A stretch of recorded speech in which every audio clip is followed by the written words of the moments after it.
कुदरती आफात ने सताया, अब टिड्डी दल ने रुलाया।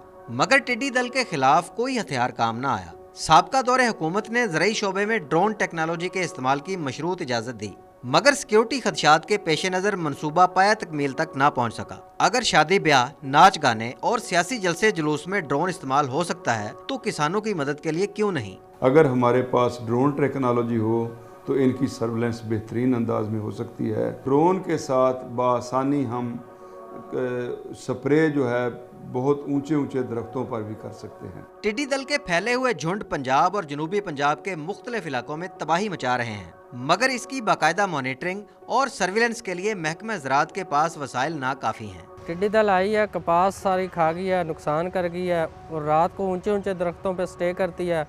गरीब किसान है, हमारे पास तो कोई ऐसे वसाइल नहीं है कि हम ऊंचे ऊंचे दरख्तों के ऊपर स्प्रे करें या कुछ करके इसको ख़त्म करें। ज़रई शोबे में ड्रोन टेक्नोलॉजी का इस्तेमाल टिड्डी दल के साथ साथ गुलाबी सुंडी के तदारक में भी अहम किरदार अदा कर सकता है।